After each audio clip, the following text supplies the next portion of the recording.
Oi, gente, muito obrigado pela sua audiência, viu? E agora, nesse momento, eu preciso também agradecer ao nosso patrocinador, o WebMob, Olá Imobiliária de Locação. Imagine ter análise de todas as opções de seguro-fiança em menos de 1 minuto.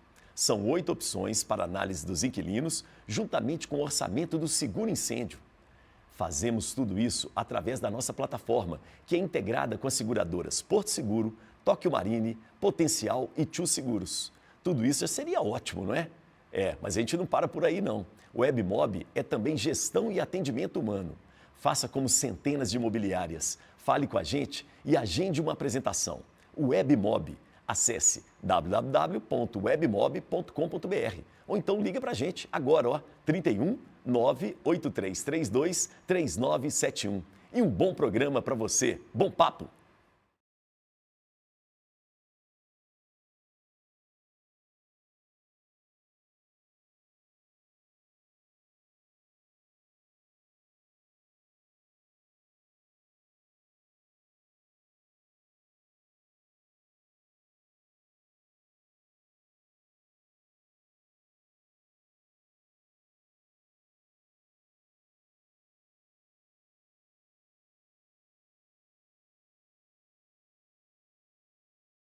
Muito bem, boa tarde para quem é de boa tarde, bom dia para quem é de bom dia, boa noite para quem é de boa noite, boa madrugada para você que é da madrugada também. Falo isso por quê? Porque a gente está no ar na internet, você pode estar assistindo a qualquer momento. Então, muito obrigado pela sua audiência.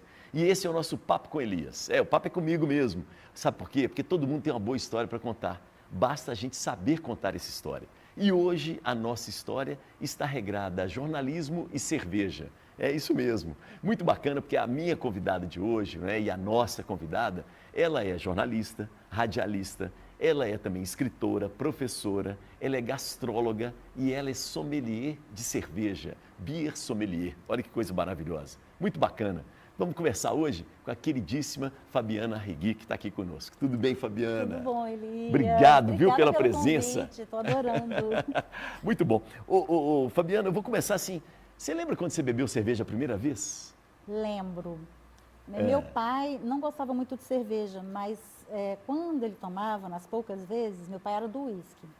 E ele deixava a gente tomar aquela espuminha. E criança a espuminha? ainda. É mesmo? Provar. Olha. Isso era eu acho que meu pai foi muito sábio nisso, porque todo mundo fala, não, criança, porque ele não proibia nada.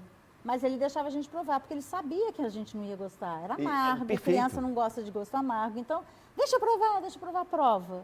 Não gostei. Então, nunca mais eu quis tomar. Aí, quando Cara, sensacional a tática do não seu pai, viu? Não é, eu acho mais muito inteligente, boa, sabe? muito boa. Continua. Aí, quando eu fiz uns 13, 14 anos, eu morava em Brasília. Meu pai foi trabalhar lá. E aí, eu tinha uma amiga muito rica. Aliás, todo mundo em Brasília era rico naquela época, menos eu. Você estava morando lá, hein? Eu fui morar lá, mas assim, eu fui para uma escola, só fazendo uma fui para uma escola que era a escola de todos os funcionários públicos. Meu pai foi trabalhar com políticos e aí eu tinha direito a entrar no meio do ano e a gente mudou no meio do ano. Então eu fui estudar no Marista, Sim. que era a melhor escola. E aí todo mundo, aí tinha a filha do presidente do Banco Central, o filho do ministro de não sei o quê. Todo mundo era filho de alguém importante. Todo mundo era filho de alguém. Eu era filha de um jornalista que trabalhava com algum político, mas enfim. Aí, quando eu tinha essa amiga muito rica, porque os avós eram fazendeiros que plantavam soja em todo o Paraná, e eles tinham uma parte da produção de soja no Goiás, e a gente ficou muito amiga, e ela era convidada todo ano, em 4 de julho, para uma festa na Embaixada Americana, na Independência Americana. Que barato, e aí, nessa festa, não tinha esse negócio de menor não bebe. Eu tinha 14 anos e estava lá, você foi na festa? Ela te convidou para ir junto? Com ela. Que e aí tinha aquele tanto de cerveja para você catar e as latas lindas. E eram aquelas latas, assim, eu já sou velha, né? Então, a lata que tinha no Brasil na época era aquela de alumínio dura, Dura, né? isso mesmo. E essas eram aquelas que a gente via nos filmes que eles amassavam. Perfeito. E aí eu pude pegar todas as latas que eu quis, não tinha regulação nenhuma. E aí eu tomei a cerveja, fui me achando assim, Independente Futebol Clube. Independente, tô tomando cerveja americana, sabe? Tomei, mas assim, não achei graça nenhuma, para falar a verdade. E aí passou e assim, eu nunca fui muito cervejeira. Nunca fui assim, eu adoro cerveja. Nunca fui de ir para boteca e tomar todas. Nunca fui disso. E aí, foi muito tempo depois que eu fui ter esse encontro com a cerveja e muito mais pela diversidade e não pela cerveja histórica, né, que a gente conhece. Tá. Então foi essa parte histórica e diversa da cerveja que me fez Que te me atraiu. encantar pela Isso. bebida. Legal. Mas vamos lá, vamos voltar um pouco. Arregui. De onde Arregui. qual que é a origem desse sobrenome? A Regui é da família da minha mãe e a origem é basca. 2 irmãos vieram para o Brasil, fugindo de guerra, né? Sim. Quer dizer, falar de guerra, né, na região basca É, sempre, né? é. Mas eles vieram para o Brasil no outro século, no início do outro século. Um foi para o Rio Grande do Sul e o outro veio parar aqui no interior de Minas Gerais. E ele formou família aqui. Então, existem 2 ramos de arreguis. Tá. O arregui lá do sul e o arregui aqui de Minas Gerais. Somos parentes, mas não nos conhecemos. Não sabemos o que esse irmão de lá formou e sei o que o irmão daqui formou. Né? É uma família bem extensa. Foram muitos filhos, né? Então, do pai da minha mãe. Do pai e da sua mãe, tá. Então, o arregui vem por parte de mãe, do meu avô materno, que era descendente. Né? De basco. De basco. Os bascos são muito fortes. Muito. E muito bravos. Muito. Você é brava? Muito. Muito. Que sinceridade. Fiquei até com medo agora. Você sabe que é uma coisa que eu estou trabalhando em terapia, gente. Eu falo de uma forma tão brava que as pessoas acham que eu estou brigando. Na minha cabeça, eu estou sendo tão calma. Eu não percebo. Eu só percebi isso ano passado, quando eu fui à Espanha. Porque eu vi que eles falavam a Barcelona, né? Que é aquela área mais aguerrida, que nem quer ser espanhola, né? Aí eu comecei a perceber como eles eram rudes no tratar. Você vai num restaurante, eles te falam na lata. Gente, eu estou reconhecendo a gente. A gente, isso. É a cultura do lugar. Nossa, é a cultura do lugar. É isso. É interessante, né? Como é que você vai descobrindo os seus laços, né? Os seus antepassados e vem de uma forma muito fácil, assim. E aí você pode modificar, né? Porque Sim, cultural você pode ir ser contra isso. aquilo ou você pode perpetuar. Né? Exatamente. Desde que você tenha consciência daquilo também, mas né? é muito Fabiana? difícil. Claro, eu tô claro. te falando, é uma questão que tem que ser trabalhada na terapia mesmo. Isso, né? isso mesmo. Para você mudar o jeito de ser. Mas eu sou brava, assim. E quando menina, como é que é? São 3 irmãos? Somos 6 irmãos, 6 7 irmãos. 7 na verdade, irmãos? Porque Puxa. a gente tem um irmão que foi criado junto, porque quando minha mãe se casou e teve o meu irmão mais velho, que é o Cláudio, muita gente conhece, ela contratou uma menina que veio do interior e ela veio muito novinha, acho que com 16 anos, para trabalhar aqui em Belo Horizonte. Ela foi ser a babá do Cláudio e ela nunca mais foi embora da nossa casa. Então ela virou também a nossa mãe. Então eu tinha 2 mães e ela teve um menino no decorrer da história dela conosco. Engravidou. Esse menino, obviamente, foi Criado junto. Porque o pai não quis assumir. E quando ele via todo mundo chamando o meu pai de pai, nós todos, ele também começou a chamar de pai. Então ele era o nosso irmão. E é nosso irmão até irmão hoje. de vocês. Ela já se foi, Sim. mas o irmão, né, e os meus sobrinhos todos permaneceram. Quantos jornalistas? Somos 3. Seu pai jornalista Meu também. pai jornalista, Cláudio jornalista, Cássio e eu. E temos publicitários também. Temos uma variação ali. Isso é influência do seu pai? Ah, com certeza. Com certeza vem muito mais do meu pai, apesar da família da minha mãe também ter um ramo, né, de jornalistas. João Etienne, que é muito conhecido, né? O Milton Amado, que era o marido da minha tia, também um jornalista muito respeitado. Foram os 2 que levaram meu pai para trabalhar com eles, porque jornalista era uma profissão que não precisava de curso. E então, meu pai escrevia muito bem, gostava de escrever, e meu tio levou, vou trabalhar no diário e tal. Isso. E aí meu pai foi trabalhar como jornalista, e eu acho que a gente tem muito mais essa veia da escrita vinda do meu pai do que da família da minha mãe, embora tenhamos tenhamos influências também. Você tem lembranças do seu pai como jornalista, assim, trabalhando? Tenho muitas. Assim, o meu pai, ele era uma pessoa que ele trabalhava em três empregos. Eu via muito pouco meu pai quando eu era criança. E agora é coincidência você me perguntar isso, porque ele faria 100 anos em 2024, agora em outubro, e a gente teve uma ideia de escrever um livro, cada filho, sobrinho e amigos que quisessem escrever, alguma crônica, algum conto, falando sobre alguma coisa que tiveram com um caso qualquer que tenha acontecido junto do meu pai. E todos nós falamos muito disso, do quanto ele trabalhava muito, e a gente pouco via, porque ele saía de manhã e voltava à noite muito tarde. Da minha infância mesmo, eu não lembro do trabalho jornalístico, mas quando ele começou, em determinado momento, ele foi trabalhar no Palácio dos Despachos, aqui na comunicação do governo, e ali ele foi trabalhando, e a gente achava legal porque ele trazia umas revistas, umas coisas bacanas, assim, que ele, da Abril, que ele também trabalhou para a Abril Cultural há muitos anos, então a gente recebia todas as revistas, e aquilo foi tendo um contato. Aí, às vezes, a gente passava, voltando da escola com a minha mãe, ali em frente ao palácio, e dava para passar, porque não tinha aquela alameda, né? A gente passava ao contrário, para descer a Bahia, né? E aí dava para ver assim na janela ele não. A gente achava que via, né? Talvez tenha sido uma invenção da nossa cabeça. E a o gente desejo de ver o pai, né? E depois, quando ele foi para Brasília, justamente como assessor de comunicação do Aureliano Chaves na vice-presidência. Vice-presidente da né? República. Uhum. E aí a gente teve mais contato. E via, né, o trabalho dele, muitas coisas aconteceram. Eu me lembro, por exemplo. Eu lembro direitinho, as pessoas não vão lembrar disso. O horário de verão, que todo mundo tem ódio, né?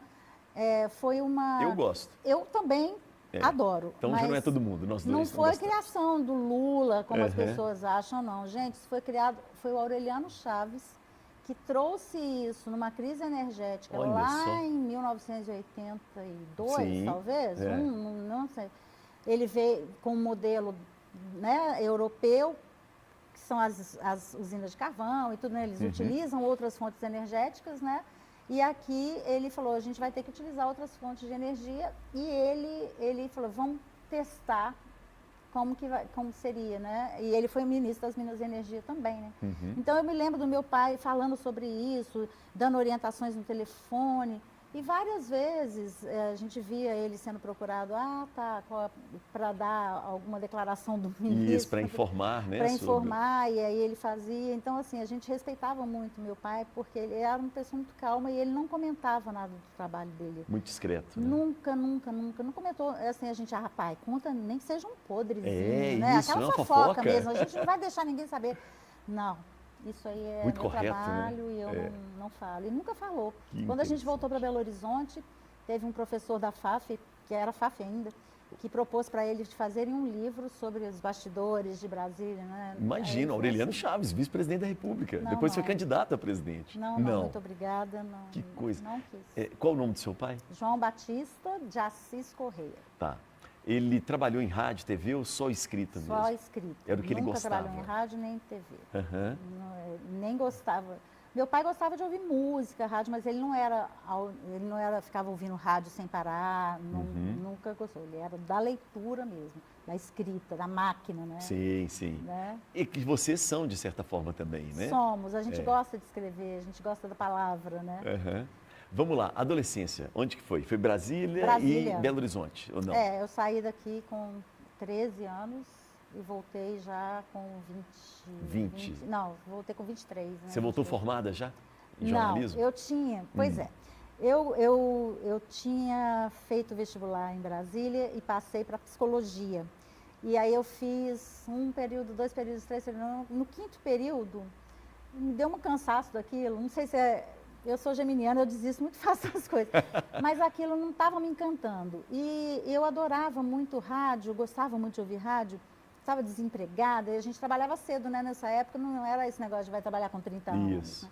E eu queria trabalhar em alguma coisa, e eu tinha um namorado, que depois me casei com ele, separei e tudo, mas ele estudava engenharia elétrica, né? E um dos professores dele era do Ministério das Comunicações. Perfeito. E era o que assinava as concessões de rádio. De rádio. Aí ele foi lá e pediu para o professor para arranjar um estágio para mim. E eu nem era estudante de comunicação nem nada. Puxa, o que é o amor, hein? Rádio, o que é o amor, hein? Aí eu fui trabalhar como programadora musical numa disso. rádio do GDF, que era o governo do Distrito Federal. Chamava Rádio Cultura. Não ganhava nada. Eu fui fazer estágio gratuito. E aí eu achei... Na programação musical? Aí eu fazia programação musical. Qual que era o estilo da rádio, desculpa? Era tipo Antena 1. Sei, assim, mais sabe? light, Mais assim. light, Internacional, MPB. MPB. E como não podia ter propaganda, por ser uma rádio do governo, Isso, né? Não exatamente, tinha rádio propaganda, não tinha pública. patrocínio, não tinha nada disso. Aí, em determinado momento, eu fui achando aquilo máximo. Eu falei, eu também quero ter um programa, né? Já que tá... Aí eu fui, o que eu vou fazer? Aí a gente sempre ouviu muito rock, muito blues. Lá em casa, aí um primo meu e meu irmão, o Cássio, fala aí, faz um programa aí de blues, porque não tem nada disso no rádio. E aí, gente, olha só as Que loucuras. ótimo isso. Aí eu falei, quer saber? Aí eu fui para uma biblioteca da UNB, eu fiquei internada nessa biblioteca um mês, porque eu falei, eu não gosto de falar de nada que eu não saiba. Eu comecei a estudar sobre blues, desde a origem, raízes e tudo, até eu entender. É a jornalista, né? Não era jornalista, mas a veia jornalística. Aí eu falei, gente, quando eu senti firmeza que eu dava conta de fazer aquilo, né? Aí eu fui e propus era o coordenador artístico que também fazia aquilo gratuitamente, era até um cara daqui de Minas, eu nunca mais me encontrei com ele, não sei se ele é vivo, chamava Marco Aurélio Senra, não sei se ele é vivo, se é morto, enfim. E aí você propôs para ele? Aí eu propus, ele achou o máximo. Ele falou assim, gente, aí ele era meio intelectual, assim, aí ele falou, olha, a gente pode fazer num sábado, aí a gente pode chamar de Sábado Blue, vai ser às 10 da noite. Olha ótimo, só. Aí legal. eu comecei a produzir o programa. Você produzia e aí apresentava? Não podia apresentar. Sim. Aí Você não tinha registro profissional? Não tinha registro. De locutora. Aí eu fazia o texto e uma locutora gravava. Aí essa locutora saiu, aí entrou outro locutor, e aí ficou aquele troca, aí eles falaram, quer saber, faz você mesmo o programa? Ótimo. Aí eu comecei a apresentar o programa, mas assim, em regime de exceção. Assim como um dia que faltou uma locutora e eu já vivia lá, rata da rádio, me liga o operador de som, pelo amor de Deus, dá para você vir, não tem ninguém para fazer a locução. E aí, assim, era muito engraçada essa rádio, porque não tinha ninguém que era profissional de rádio. Era um locutor, era PM, da PM. O outro era um motorista de táxi, que eu não sei por que ele foi para lá como locutor. Devia ter a voz bonita, grave, né? Que essa locutora era filha de um bambambam aí da comunicação e aí conseguiu entrar por isso. E era assim, sabe? As coisas eram muito loucas. Mas eu aprendi muito. Muito legal. E eu me encantei muito pelo rádio. E aí, quando eu consegui finalmente ser contratada por essa rádio e ganhar pelo meu trabalho, meu pai voltou. E aí eu não tinha como... Assim, o salário era muito pequeno. Aí eu tinha um primo que morava lá e tinha meu namorado que morava lá. E aí eu falei, tá, então será que eu consigo ficar aqui morando na casa dos outros? Que não é um bom negócio. Isso. E nesse meio tempo também, meu irmão, que é jornalista, conhecia muita gente aqui, trabalhou no JB há muitos anos, ele conhecia o Francisco Bessa da Alvorada e falou, Bessa, dá uma oportunidade para minha irmã. Minha irmã está lá no Planalto Central sozinha. Venho eu com minha pastinha de programas escritos à mão, uma pastinha amarela que eu guardo até hoje, do Sábado Blue. E apresento para o coordenador artístico, que era o Múcio Teixeira. Isso aí. Que eu não sei, Múcio, um abraço se você nos vir nesse programa, né? E aí ele viu o potencial. Pô, nós não temos nenhum programa de blues, vamos fazer. Aí virou Blues in the Night, aqui na quinta-feira. Aí eu fiquei trabalhando de segunda a quarta na rádio em Brasília e de quinta a sábado eu ficava aqui. Você vinha pra cá? Você vinha de ônibus? De ônibus. Gente, isso eu fiz 6 meses. Que guerreira. Até que eu falei, gente, a minha vida virou uma mala, eu não quero mais. Não dá. E aí eu acabei optando por aqui, porque eu não tinha condição de ficar. E aí vem fazer o curso de jornalismo. Aí quando eu voltei, aí eu tinha parado de estudar, com essa vai e volta, não tinha mais como, né, manter faculdade nenhuma. Aí eu troquei por jornalismo e fui fazer Na FAF. Na FAF. Na FAF, Aham. jornalismo. Seu irmão mais velho já era formado em jornalismo? Já, o Cláudio foi da primeira, acho que é da primeira turma de jornalismo da FAF, ele é Ótimo. formado. E o Cássio mais novo já veio O Cássio, para ele cá? entrou, ele entrou um ano depois de mim para fazer jornalismo. Influenciada pela irmã. Não, influenciado por ele mesmo. Por ele e, assim, mesmo, né? Porque ele é do pelo esporte, Cláudio, né? ele sempre gostou do esporte, sempre. Cláudio é padrinho dele, levava ele para o campo. Então, assim, apesar do Cláudio ser cruzeirense... Sem problemas. né, E o Cássio atleticano. E o Cássio atleticano, mas ele levava o Cássio, como ele era jornalista, ele ia em todos os jogos. Então, ele levava o Cássio e o Cássio se encantou por aquilo. Então, ele foi fazer jornalismo por pura vocação. Eu acho que eu fui meio... Não sei se é vocação, meio, né, não, essa sua história conta isso. Você pega um programa de blues e você vai para a biblioteca pesquisar informação sobre blues para produzir o programa.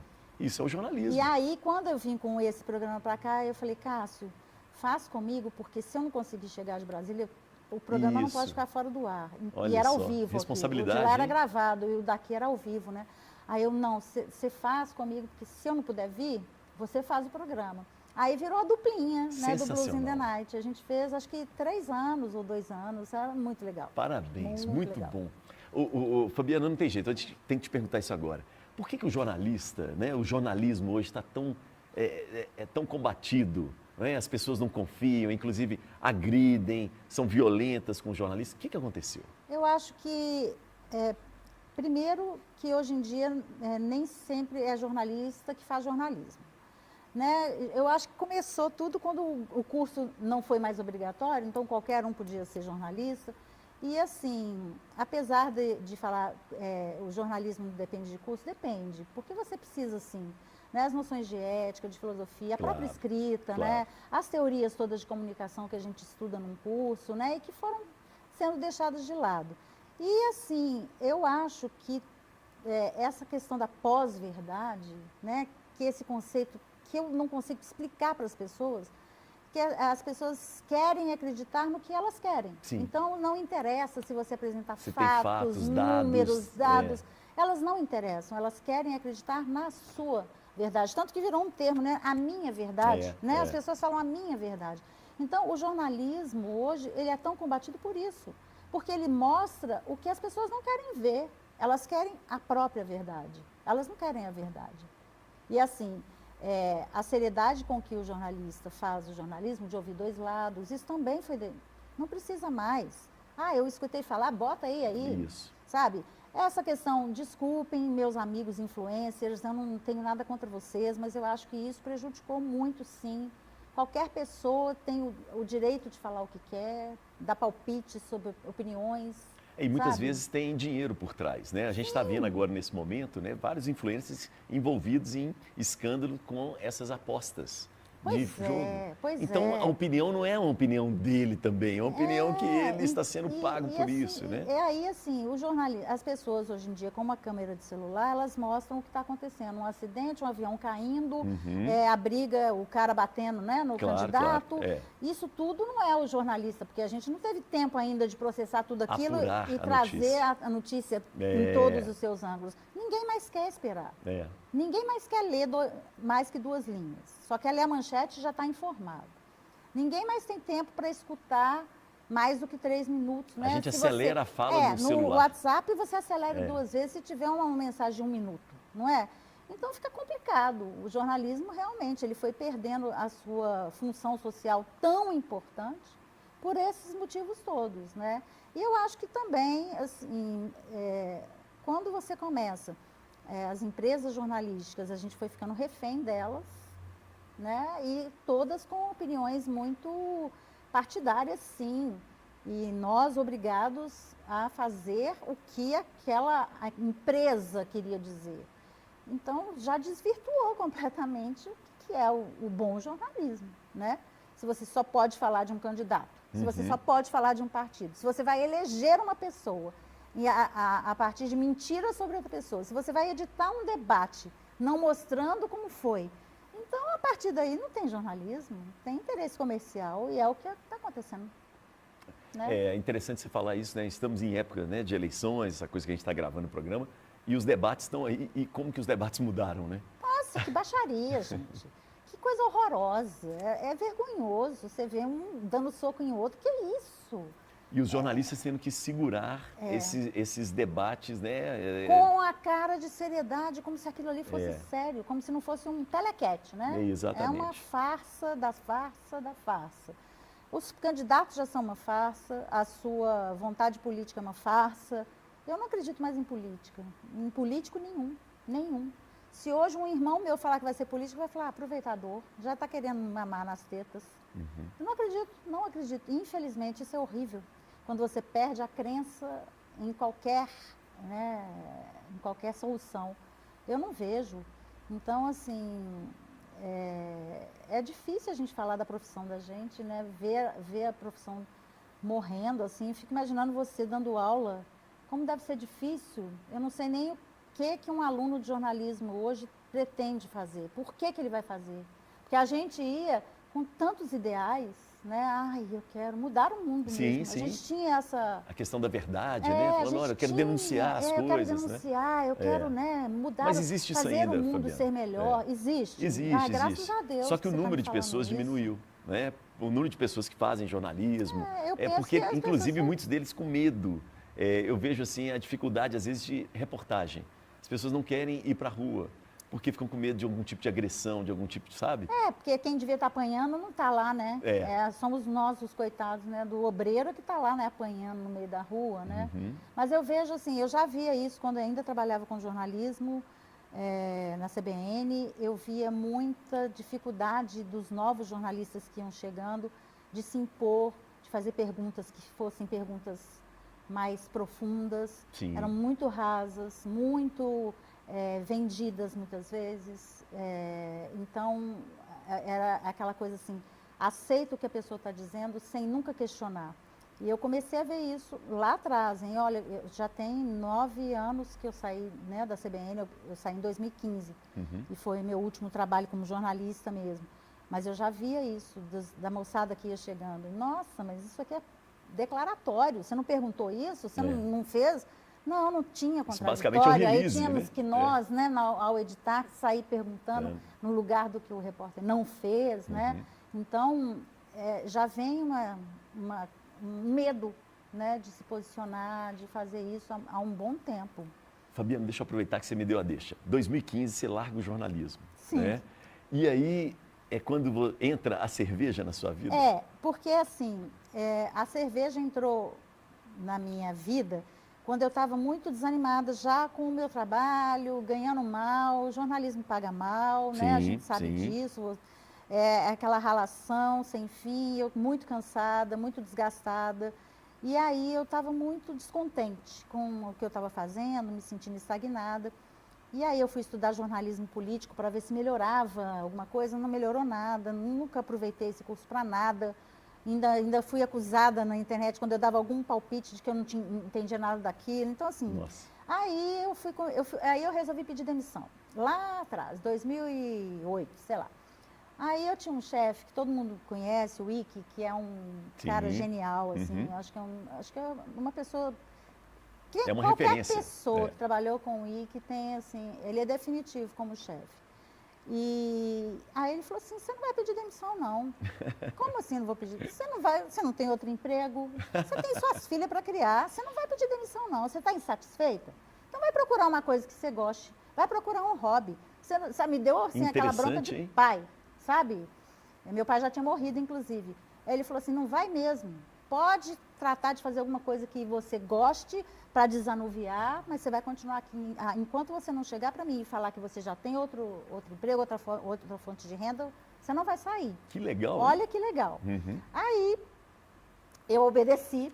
E aí foi quando eu fui fazer o jornalismo político no Adiantou Nada, mas aí por um acaso eu fui convidada para um jantar, né, de cerveja, para apresentar cervejas diferentes, e eu achei aquilo tão legal que foi o que eu te falei.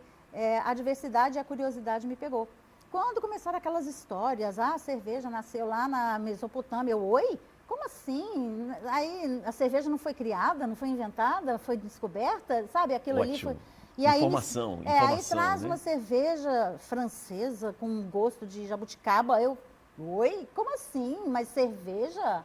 com gosto de jabuticaba. Para mim, cerveja era aquela preta que a minha avó tomava, caracu, que batia com ovo, né? Ou a cerveja, que era tudo igual, né? Praticamente. Aí eu achei aquilo o máximo. Eu falei, eu quero saber mais disso. Eu vou começar a saber mais disso. Isso foi lá em 2008. Estou me lembrando da biblioteca na UNB. Aí, Né, do blues, que você foi entrar para pesquisar. Mas aí desse jantar surgiu uma confraria, né, de mulheres.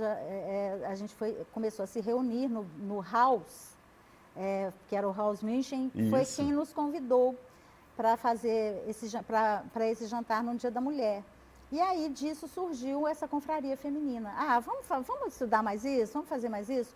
Isso foi em 2008, 2008. Né? Aí a Eulene Emétrio, que tem ela tem a empresa dela de comunicação hoje, ela era assessora de comunicação do House, e aí ela falou com o Rodrigo Ferraz, que é o dono do Albanos, era o dono do House München, olha, as meninas querem continuar estudando, você banca isso para elas? Ele, tá, uma vez por mês. Olha. Elas podem vir, que o Fernando, que era o maître da casa, vai escolher umas cervejas e vai apresentar para elas. Com informação, degustação. Com preço legal, assim, Ótimo. com um precinho menor. E aí a gente começou a ir era, não sei, segunda, quarta-feira do mês, sei lá. E a gente ia, se preparava, aí cada uma tinha que preparar aquela reunião. Hoje a gente vai estudar qual cerveja de onde, né? Isso, os ingredientes, né? E aí ligava para ele, o que você vai servir? Ele escolhia as mais baratas, mas para a gente era tudo ótimo, porque a gente não conhecia nada mesmo. E nisso a gente começou todo mês estudar. E aí aquilo me pegou muito. E por causa disso também a gente começou a conhecer as pessoas do cenário cervejeiro naquela época aqui, porque a gente convidava essas pessoas, eram muito poucas, para falar para a gente, né, sobre cervejas, dar uma aulinha, né? E aí eram 3 cervejarias, 4 cervejarias, poucos cervejeiros caseiros, uns 10. Aí tinha o Ronaldo Morado, que estava escrevendo a La Russe da cerveja naquela época, ele ia também.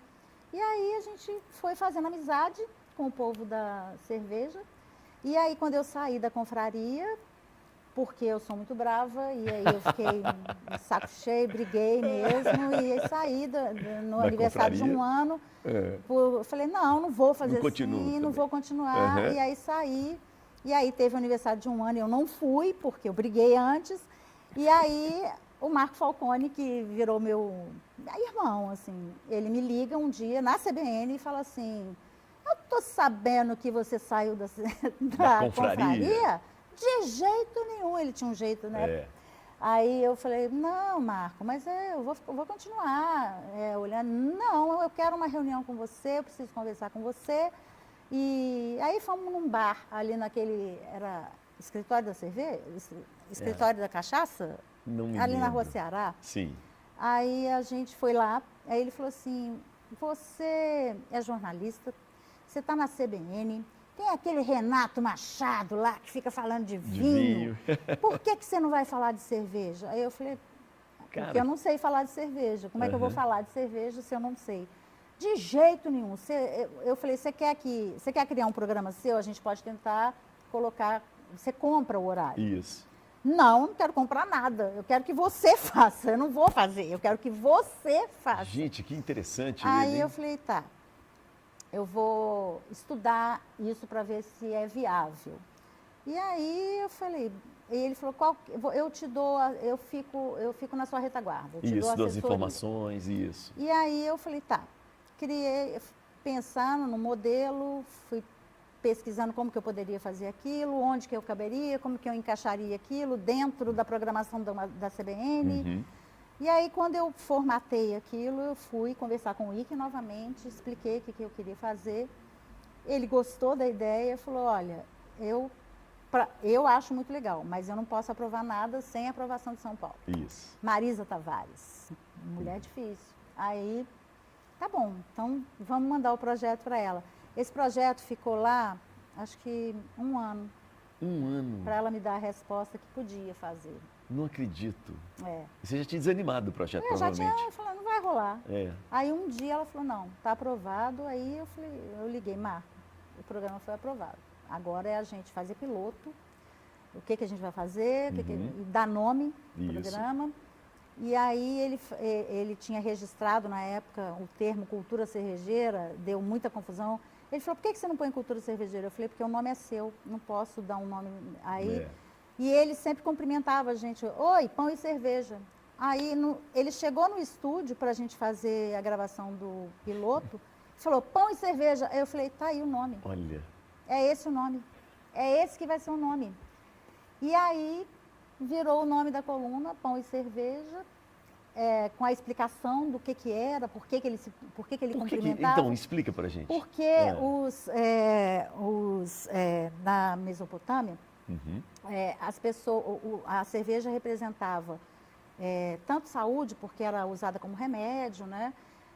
Como riqueza, porque era moeda de troca. Muitos trabalhadores eram pagos com cerveja. Então, eles se cumprimentavam com saúde e prosperidade, com pão e cerveja. Gente, sensacional. E aí foi ficando isso. Foi ficando, e aí virou, e então ele começou a ser o meu, eu quero falar então da história, vamos começar do início, né? E aí eu falei, bom, agora que eu vou fazer um programa, eu quero estudar porque não vou ficar fazendo um programa sem saber. Primeira coisa, eu vou fazer então o curso de cerveja. Como que faz cerveja? Quero aprender a fazer, quero saber o que é, quero entender da bebida para eu poder falar dela. Aí ele me arranja um professor particular, liga para o cara, Augusto, você quer dar aula para a Fabiana? Fiquei um fim de semana inteiro com ele, eu, minha irmã, juntei minha família. Eu, minha irmã, meu marido na época, minha cunhada, vamos embora fazer curso de cerveja que eu preciso juntar. Aí fizemos o curso. Vocês foram numa fábrica? Não. Ele era cervejeiro caseiro, levou para casa dele, ficamos no sábado o dia inteiro, domingo o dia inteiro, fazendo uma cerveja. Fazendo cerveja. Mas aí explicando. Sim, com a teoria e prática. Todo o processo, teoria e prática. E vamos moer malte, e vamos escolher lúpulo, vamos fazer o programinha, né, para ver quantidades e tudo. E aí fizemos uma cerveja, ficou muito ruim, por sinal, erramos tudo, assim, não que ficou é comum legal. para quem está aprendendo, né? E fizemos, aí eu falei, agora eu quero, aí comecei a frequentar as reuniões de cervejeiros caseiros, para eu entender o que eles estavam fazendo, para eu também fazer contato com outras pessoas, pegar pautas, né? E aí eram pautas bobas na época, mas como a gente não tinha nada e não tinha nada parecido, tudo era aquilo novidade. ali era novidade. Tudo era novidade. Aí eu ia para o Freitag toda terça-feira, não sei porquê, era terça-feira, todo mundo ia para o Freitag sem combinar. E todo mundo chegava lá, estava todo mundo lá. Então, assim, eu comecei a ir toda terça-feira para o Freitag. E aí chegava um cara que tinha ido para a República Tcheca, me dá uma entrevista sobre isso. Aí eu ia pegando entrevistas aleatórias para eu ir montando o programa. E aí vinha um cervejeiro, eu trouxe os kits de flavors para a gente estudar defeitos na cerveja. Eu quero fazer esse curso aí. Aí eu ia lá e pagava e ia fazer o curso. Fabiana, você é muito obstinada, né? Sou obstinada. Eu gastei dinheiro. Você investiu. Eu não ganhava nada para fazer esse programa na CBN. Nada, nunca ganhei. Aí, tem uma feira de cerveja em São Paulo. Eu vou. Eu só pedia, posso ir? Isso, você me faz libera, parte do meu trabalho. Aí, assim, eu devo muito ao Wiki, porque ele me liberou várias vezes no meu trabalho aqui, que não era com cerveja, para ir fazer essas coisas. Mas eu pagava do meu bolso. Não, e você deu retorno para ele também, né? Deu audiência, deu credibilidade para... E aí o negócio foi pegando até que surgiu o curso em 2010. O programa entrou no ar em 2009. E aí, em 2010, no final do ano, aconteceu esse curso, né? Veio o curso da Demens para o Brasil. A Demens é uma escola muito importante na história da cerveja, ela é de Munique, e ela criou essa profissão, sommelier de cerveja. Não existia. Não existia? Não. E aí eles criaram o curso para isso. E a Silene, que foi quem me aplicou no primeiro jantar lá atrás, olha como as coisas vão se entrelaçando, né? Aí ela começou a formar a turma de pessoas que iam fazer aquela primeira turma que era para a formação de professores da Demens no Brasil. Quando eu fiquei sabendo daquilo, eu falei, gente, eu preciso entrar nessa turma de qualquer maneira, mas é só para convidados, né? Aí eu já tinha feito muita amizade com o pessoal do Brejas, que era o site mais legal que tinha de cerveja na época. E eles começaram a replicar as colunas no site deles, porque a CBN não queria colocar na grade nacional. Sim. Então, eu só conseguia transmitir para o rádio aqui, mas na internet. Boa. Aí, eu jogava no Brejas. A coluna ia ao ar na sexta-feira, e aí, assim que ela acabava, ela já era replicada no Brejas. E o Brejas era o site que mais todo mundo ouvia e via. E aí, o Maurício, que era o editor que era muito meu amigo na época, começou a fazer os resuminhos e tudo. Depois ele passou a participar do Pão e Cerveja, como ele tinha um pedacinho, um quadrozinho que ele comentava alguma coisa naquela semana. E aí, aquilo foi pegando, o Brasil inteiro foi começando a escutar, porque, gente, tem um programa de cerveja rolando no rádio em Belo Horizonte. Cervejeiros do mundo inteiro. E aí todo mundo baixando aquilo do site. Assim, eu inaugurei podcast sem nem ter. Isso. Nem existia esse termo, nem existia. Né? Aí foi assim, as pessoas começaram... Uma vez eu peguei carona com um cara daqui, ele tinha todos gravados, que ele tinha baixado do site. Eu falei, gente, isso é, sabe, sensacional. Sensacional. E aí, a Silene estava montando esse grupo. E o Maurício falou assim, ela me convidou. Aí eu falei, como é que eu vou fazer? Ela não me conhece, ela não vai lembrar de mim. Aí ele falou assim, parece que tem 5 vagas que são pagas. Liga para ela agora. Aí eu liguei, falei, oi Silene, você lembra de mim? Você veio aqui em Belo Horizonte, eu faço agora uma coluna e tal, você já até deu entrevista pra gente. O que eu faço para entrar nesse curso? Eu preciso entrar nesse curso, eu preciso entrar, eu tenho que fazer esse curso. Ela falou, mas você quer tanto assim? Eu falei, eu preciso, isso é essencial para mim hoje. Aí ela me passou o telefone da menina do Senac, porque era no Senac, e aí essa menina falou assim, não tenho mais vaga, mas como a Silene me pediu, você eu vou abrir uma exceção para você. Você vai entrar, porque você é uma recomendação da Silene, eu não posso dizer não para ela. E aí eu entrei para o curso, fiz esse curso no final de 2010 e viemos para cá com a missão de replicar esse curso, né? De trazer o curso Demens para o Brasil todo. Você era a única mulher no curso? Não, havia outras mulheres. Mas a maioria eram homens? A maioria eram homens, muitos deles mestres cervejeiros, de cervejarias, alguns que o Senac quis colocar, até mesmo para dar continuidade ao curso deles, né? Naquele momento, o Senac São Paulo tinha a intenção de continuar com esse contrato, né, com a Demens, o que depois acabou não acontecendo. Fabiana, qual que é a diferença de mestre cervejeiro para um sommelier de cerveja? Nossa, totalmente. O mestre cervejeiro é quem faz a cerveja, quem cuida do processo de produção da cerveja, né, do início ao fim. E o sommelier de cerveja é o profissional do serviço da cerveja. Quando a cerveja já está pronta, quando ela vai para a sua casa, ou para os restaurantes, ou para os bares, cabe a nós te instruir. Qual a melhor temperatura para você tomar essa cerveja? Faz muita diferença. Qual a melhor cerveja para esse momento, nesse calorão? Sim. Se eu estou comendo isso, que cerveja que eu vou tomar? Então, são funções totalmente diferentes, não tem ligação uma com a outra, né? Outro dia eu conheci uma cerveja de coentro, né? Com laranja, que eu tinha um preconceito, né? É porque as pessoas... o sommelier que estava comigo me ajudou perfeitamente. Essa cerveja, a Vit, né, a clássica Vit belga, ela é porque as pessoas, a gente lembra do coentro da muqueca, gente. Claro. Das folhinhas do coentro, mas é a bolinha, é a sementinha. Não sabia. É aquela sementinha que parece uma pimentinha. Ela é cítrica, ela é ardida, ela não tem nada a ver eu não vi com nada a folha do coentro. Até... Aí quando lê lá coentro, a pessoa, ai, coentro, né, vai achar que não pra mim, é o contrário, inclusive, assim, minha mãe adora coentro, porque ela foi criada... Eu sou do time dos que amam. Minha avó era, né, tinha origem da Bahia e tal, e eu pensei, vou aplicar para minha mãe a cerveja, mas eu não vi nada do coentro, eu falei, acho que minha mãe não vai achar graça. Não. Ela tem 89 anos, mas eu vou aplicar mesmo assim. Ela procurou o coentro ali e não achou, né? Interessante, foi exatamente, o sommelier me orientou, eu perdi o preconceito e falei, não, vou experimentar, porque é uma pessoa que conhece, então, né? E assim, às vezes a pessoa fala, eu vou tomar isso aqui. Tipo, no sol que está fazendo, numa festa ao ar livre, aí vem com uma cerveja Imperial Stout, de 11% de álcool, muito encorpada, né? Aí eu acho melhor você não tomar. Você vai entrar num suador aqui que não vai ser legal, né? Isso. Então, assim, é importante, a função do sommelier é muito importante, só que o nosso mercado brasileiro não absorveu essa função. Você não vê em nenhum lugar. Você vai em algum supermercado tem sommelier de cerveja para te orientar? Mas tem de vinho. Não, supermercado, bares, restaurantes, Ninguém, ninguém.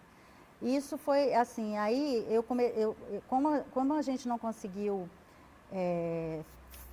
fazer com que o Senac aqui também quisesse comprar esse Claro, curso, que seria os muito direitos bom, do né? curso, era muito caro, realmente era praticamente inviável. E as pessoas começaram a cobrar muito, porque fomos eu e o Marco Falcone fazer esse curso aqui de Minas Gerais, só nós dois.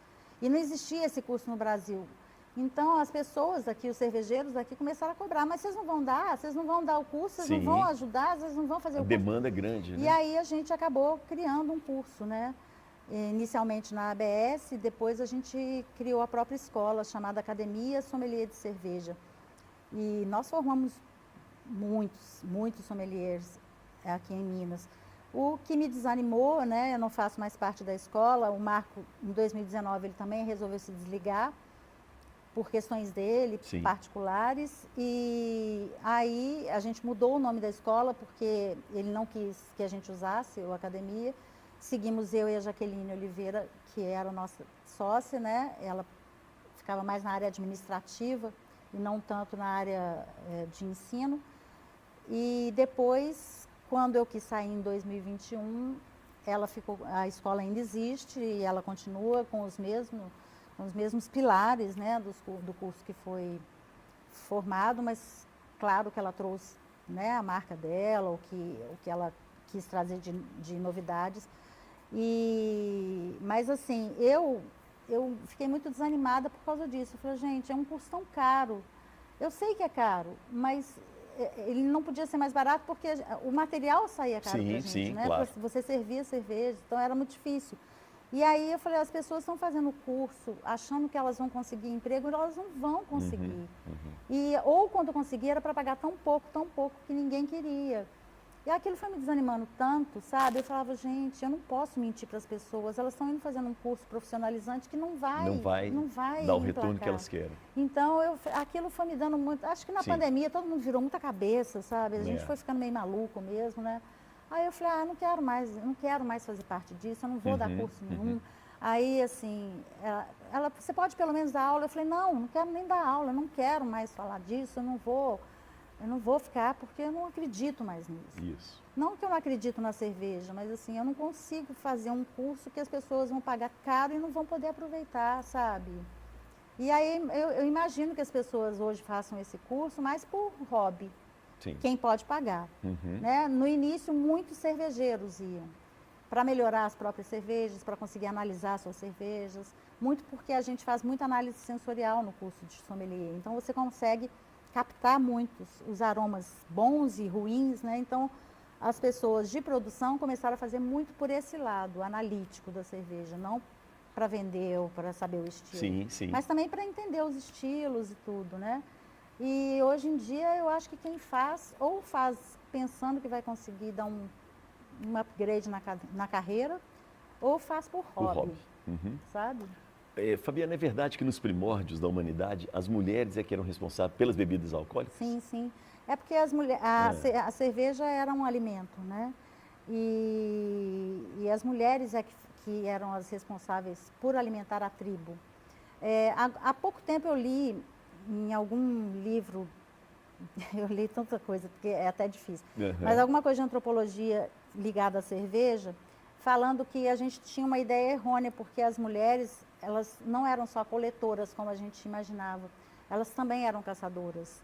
E eles descobriram isso há algum tempo, pelo tamanho dos ossos que foram encontrados em escavações, não eram ossos compatíveis com ossos masculinos.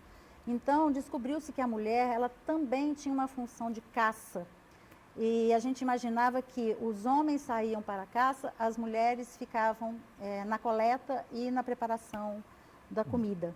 Mas elas também eram caçadoras. Mas nessa mudança, né, quando o homem se estabelece, a mulher vai ficando mais restrita a dentro da tribo e não mais como caçadora. E ela que toma conta da comida, ela que faz a provisão da comida para todos, né? E então a cerveja, que foi descoberta como um alimento, era preparada sim pelas mulheres, e isso foi até a Idade Média, mais ou menos, quando os homens começam a vender, né? Quando a possibilidade de venda, de comércio entra em cena, aí as mulheres vão sendo afastadas e os homens assumem essa o função. patriarcalismo. É uma questão financeira. Me conte, mesmo. só voltando rapidamente aqui, a cerveja como alimento, como é que foi isso aí? A descoberta como alimento? É a mesma descoberta do pão, né? Isso. E assim, hoje eu vejo que o povo do saquê fala a mesma coisa, da Tite, a descoberta. Eu entendi finalmente que todo mundo conta a história da fermentação. O que foi descoberto não foi a cerveja, o pão, o saquê, o vinho. Descobriu-se o processo de fermentação. Por isso que a história, se você for assistir um documentário sobre saquê, vai ser a mesmíssima história que a chuva veio e molhou o grão. E aquilo me incomodava, porque eu falava, gente, no próprio curso a gente falava, essa versão, ela é muito mítica. Porque pensa, um homem que atravessou o globo terrestre inteiro, ele não vai saber que vai chover? Ele tem todos os sintomas de chuva, claro, não ia esquecer grão na chuva, isso não existe, gente.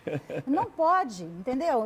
Assim, pode ser que eles tenham descoberto porque molhou o grão na chuva e aí eles perceberam que brotou, mas assim, não existe 2 esquecimentos ainda por cima, porque a história conta assim, né?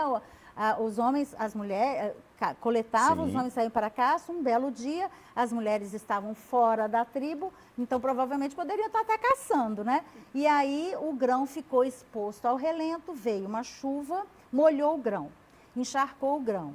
Aí acabou a chuva, o grão secou, veio outra chuva, molhou de novo.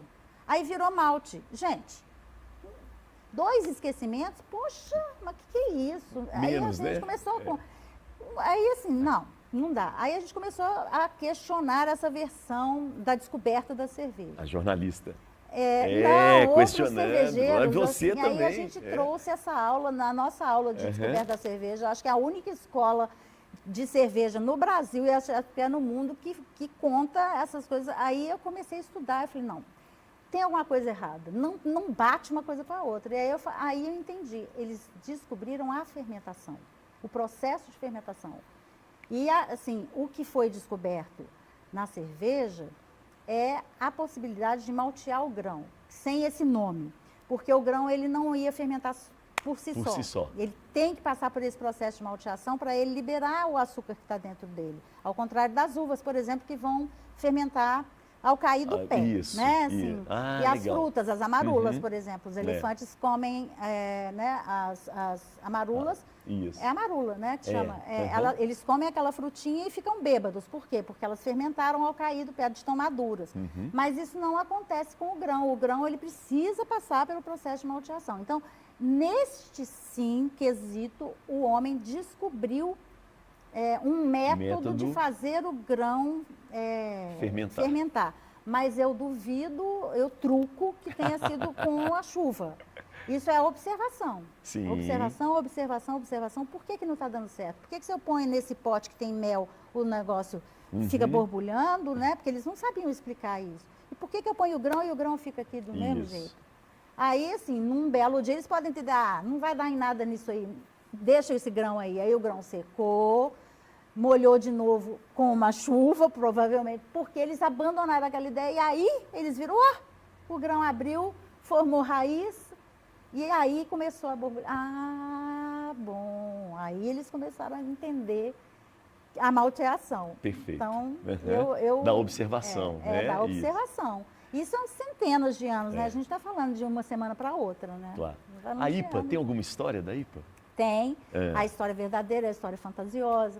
Que é a história fantasiosa que ela foi criada, essa cerveja foi criada especialmente para ser enviada para a colônia inglesa na Índia. Ela não foi criada para isso. Já existia. O que acontece? Lá atrás, muito antes, porque a IPA ela nasce, né, mais ou menos em 1800. Muito antes disso, já existia comércio de cerveja, né, entre os países da Europa. E essas cervejas que transitavam por canais, né, marítimos ou de rios, né, demoravam, elas né, a chegar nos lugares, né? E os alemães sabiam disso, os holandeses sabiam disso, que se eles fizessem cervejas mais potentes e que tivessem um elemento de conservação, no início eram ervas, né, muitas ervas, e depois com o advento do lúpulo, que se dá em finalzinho de 1500, né, 1590, com o advento do lúpulo mesmo, eles percebem o potencial de durabilidade, né? De conservação que o lúpulo tinha. E os holandeses foram os maiores vendedores de lúpulo da Europa no final da Idade Média.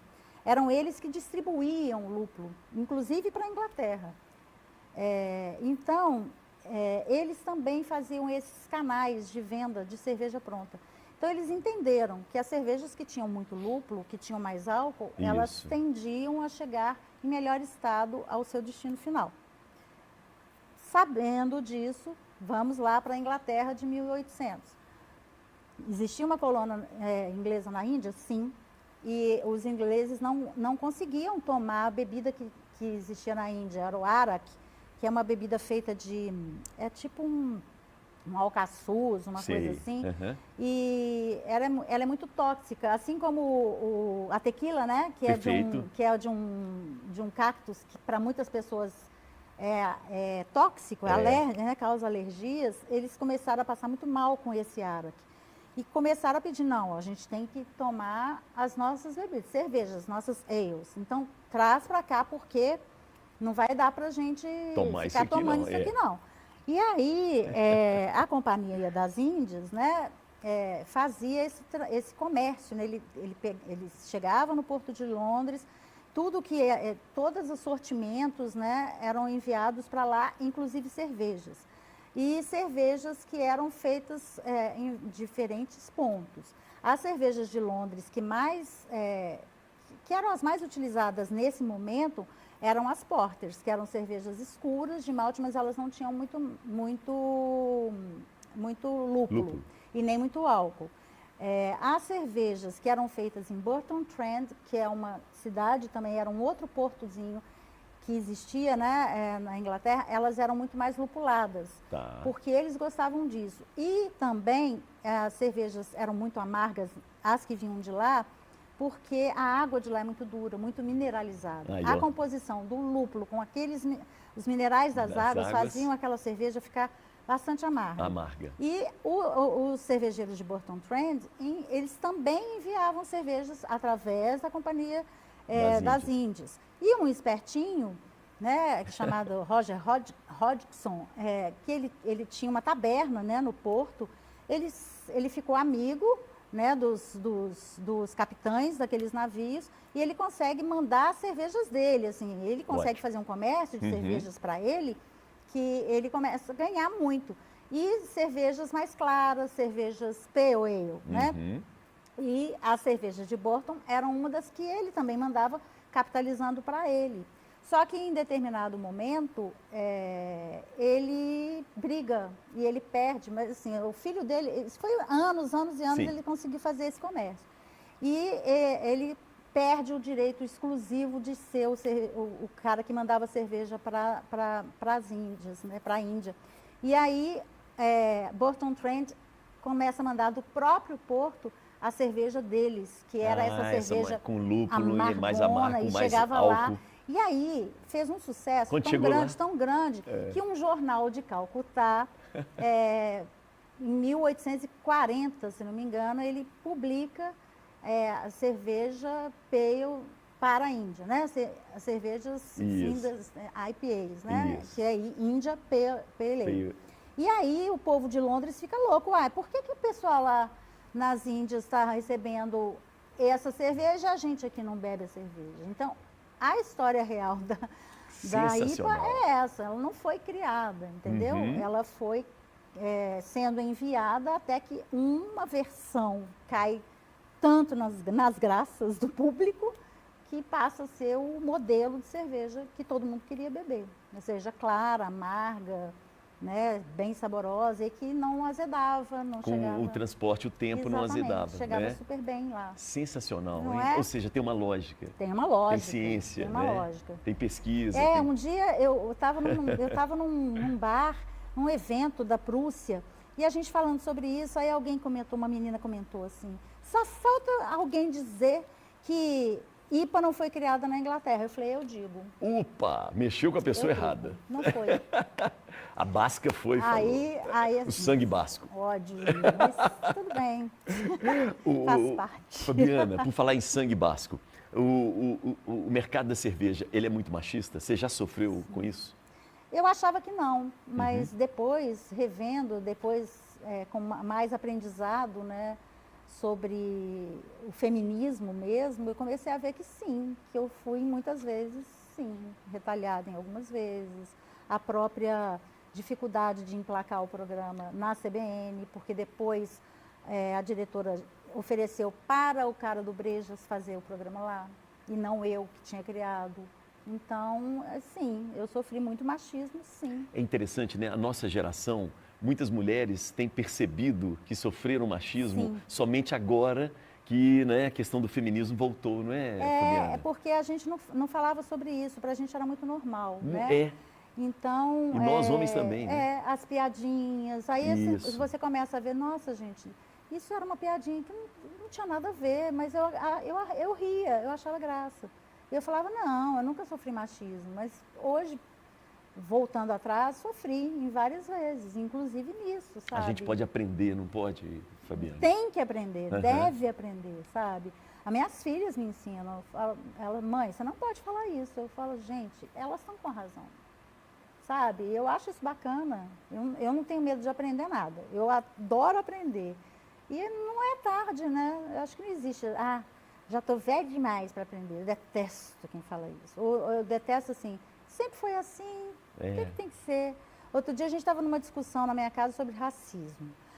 Porque, gente, falar que Monteiro Lobato é racista. Eu adoro Monteiro Lobato, eu aprendi a ler com Monteiro Lobato, eu não vejo razão de ser desse cancelamento, porque era outra época, era outro entendimento. Mas a gente estava falando sobre isso, e aí, gente, ele não falava por mal. Eu falei, olha, pensa agora pelo outro ângulo. Você é negro, você lê naquele livro sempre a tia Anastácia sendo beiçuda. Falando errado. Falando né? errado, ela sendo ridicularizada.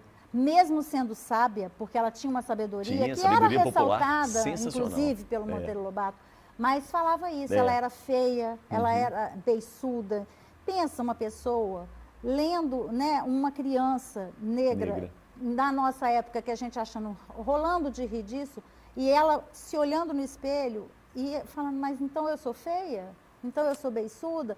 Assim, são noções que a gente não tinha porque não se falava sobre isso, a gente não sabia, né, sobre isso. Então, eu falo, ele era racista, como todo mundo era, como minha mãe é racista, porque ela tem 90 anos de idade, como minha avó era racista, porque ela ainda foi do tempo da escravidão. Então, assim, você tem que colocar as coisas dentro do seu contexto, né? E não sou a favor do cancelamento de um autor, mas sou a favor do que eles estão fazendo agora, de colocar notas de rodapé. Isso. Até para contextualizar aquele mundo, né, do Monteiro Lobato. Mundo, inclusive para as pessoas entenderem o que é, né, a evolução, o que a gente chama, como que a gente vive o racismo, ou passou, nunca, achou que nunca tivesse. A gente é de um tempo que falava que o Brasil não tinha racismo. Não é? Total. Então, Isso mesmo. Não tinha racismo. Mas eu tento me colocar no lugar das pessoas que foram ridicularizados e ainda são, pelo tom da sua pele, pelo seu cabelo encaracolado, pela sua boca que é maior, pelas suas feições que são diferentes das feições, né, eurocêntricas que a gente traz, né? Então, eu acho que a gente tem que aprender, sim, tem que aprender tudo, sabe, e se modernizar, sim. Mulher pode ser CEO? Pode e deve. E eu conheço muitas CEOs que são muito melhores do que homens. Não vejo por que não. É incrível ver uma frase dessa de um jovem de 37 anos, né? Eu fiquei abismado com a idade dele. Né? Então, assim, a gente tem muito que trabalhar ainda. É impressionante. Ainda colocar a mulher... E, mas, assim, eu tenho visto um retrocesso em todas as coisas que eu fico espantada, principalmente nessas questões de mulheres. Mulheres se colocando num lugar que a gente lutou tanto para sair. Meu Deus, que isso? Que isso? Né? Se sujeitando a tantas coisas que não deveria ninguém se sujeitar. Eu acho estranho. Vamos aproveitar. Chacrinha vai entrar na conversa. Oba! O que ou quem você buzinaria? Ó, vou dar 2 buzinadas e é contigo.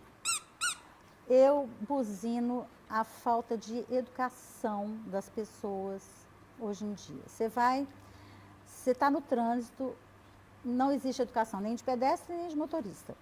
O Uber pode parar onde ele quiser, não interessa se ele está atrapalhando a pista, se não está. O motoqueiro, ele pode fazer o que ele quiser também, passa no espelho da gente, chuta a porta da gente, está tudo certo, não é? Um fechando o outro. Estacionamento para pessoa com deficiência. Imagina, né? pegar Larissa a vaga Carvalho, de jornalista, idoso, pegar a vaga de disso. deficiente. Isso. Pode, porque, né, os meus direitos. Então, isso, você vai num bar, a pessoa acha que ela pode levar a criança que vai ficar berrando e correndo e derrubando o copo e não precisa falar nada. Os pais não têm que educar filho? Quer dizer que o seu filho pode correr, derrubar copo? Ah, é criança. Mas ali é um lugar de criança? Outro dia eu estava pensando isso. Ali é um lugar para aquela criança estar correndo, 11 horas da noite? Por que ela está incomodada com aquilo, né? Por que ela está correndo? Outro dia eu vi uma discussão. Então, assim, essa falta de educação, assim, esse modelo deseducacional que se usa hoje em dia, eu não entendo. Eu não entendo as pessoas serem rudes com pessoas idosas. Uma pessoa está no ônibus e é idosa, você não levanta porque eu estou no meu direito. Quer dizer, só tem direito? Ninguém mais tem dever a nada, sabe? Isso me incomoda muito, muito, sabe? Eu estou cada vez mais, eu tô cada vez mais antissocial, porque eu vou e falo, gente, não é possível, não é possível. Outro dia eu tive uma briga no condomínio, não foi oral, foi por escrito pelo grupo, né, do condomínio, porque o vizinho acha que ele pode fazer festa na área que circunda o prédio, que é dele, dentro do apartamento dele, mas que dá para todas as minhas janelas, até as 4 horas da manhã. E fica conversando, fumando, ouvindo música, berrando na minha janela. Ah, mas é sábado? Uai, a gente não dorme aos sábados? Eu trabalho aos domingos, e aí? Sabe? E assim, você tem que pedir para a pessoa, são 1 hora da manhã, você continua gritando, por favor, respeita a lei do silêncio. Foi o que eu escrevi no grupo. Gostaria de pedir que respeitem a lei do silêncio, eu estou cansada, eu estou com sono, eu tenho que trabalhar amanhã.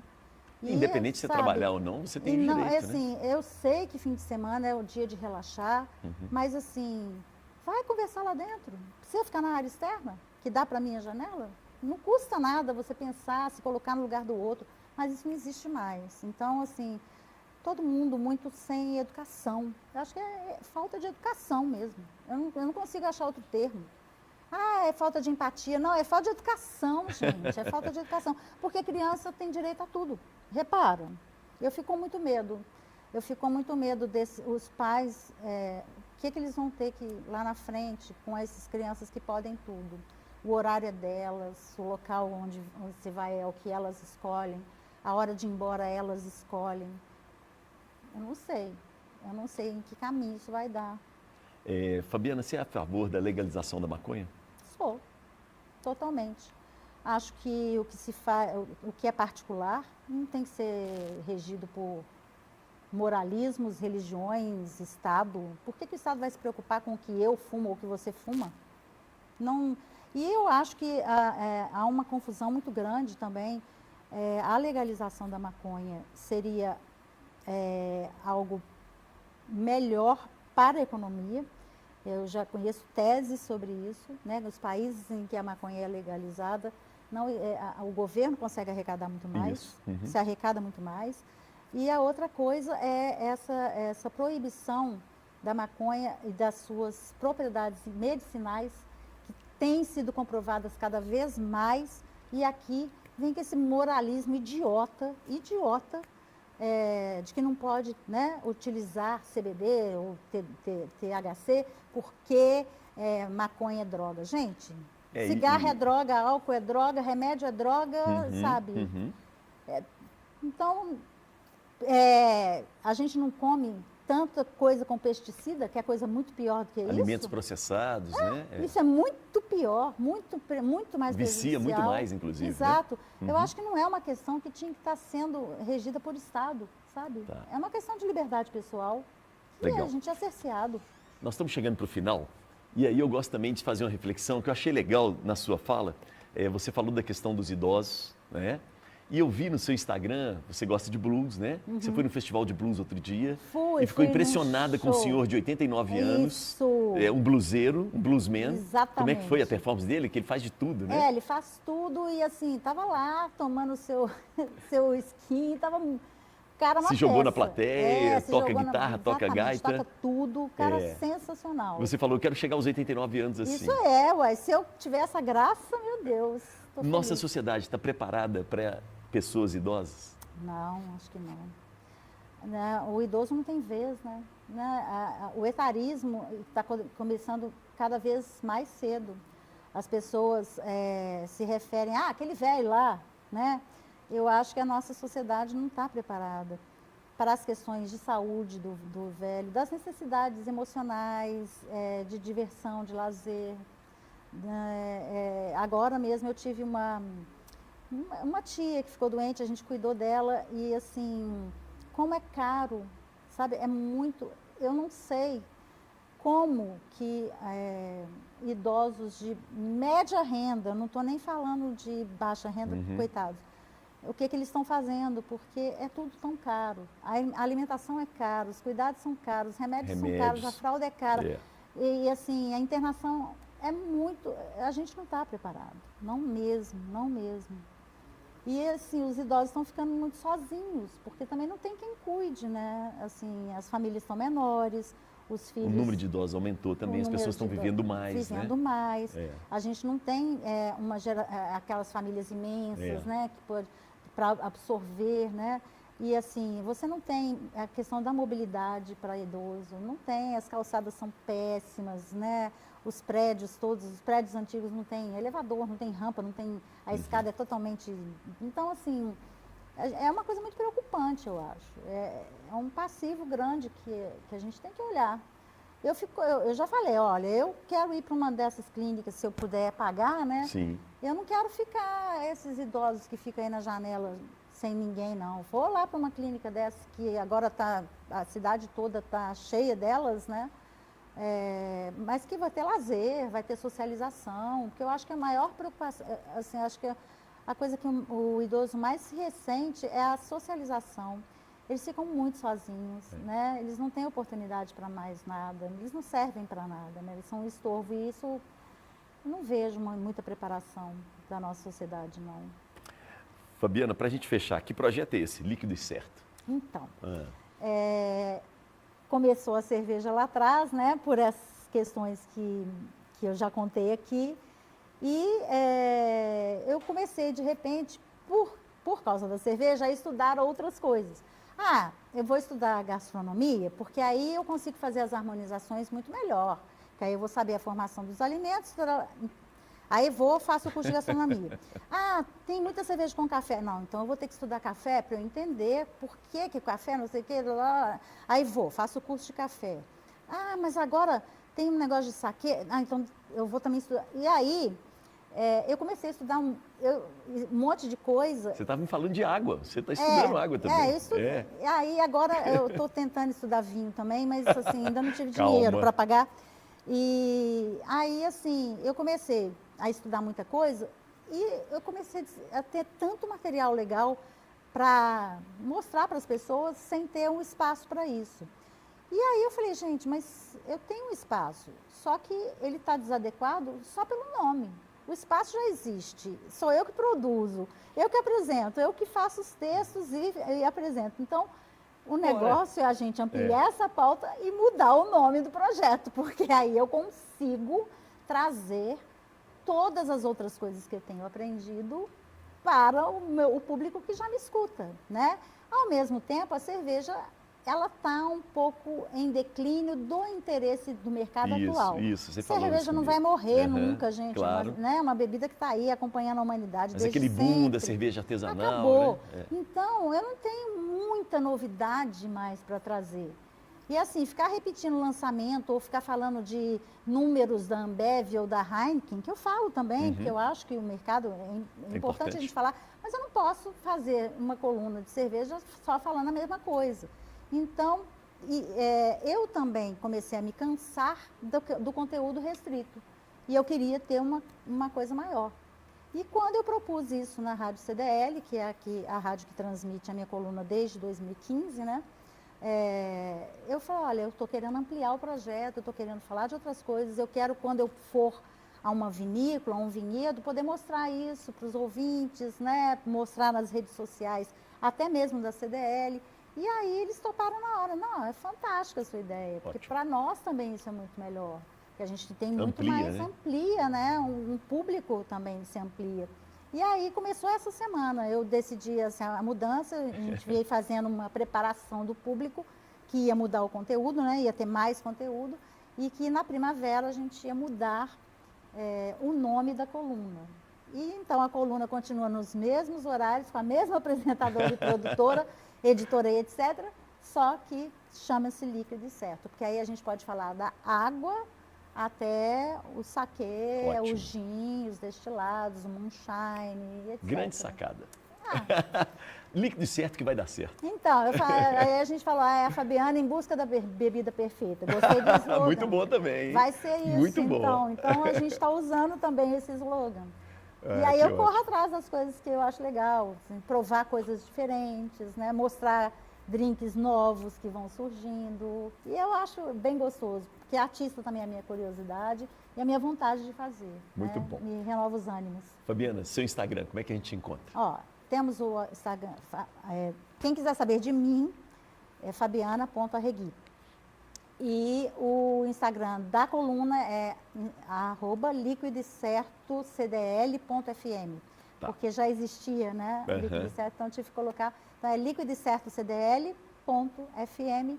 E aí todos os dias eu tenho colocado alguma coisa de alguma bebida, não propriamente as que eu estou falando na coluna. Às vezes eu faço rios de outras bebidas, ou de alguma coisa que eu estou degustando, algum rótulo que eu tomei.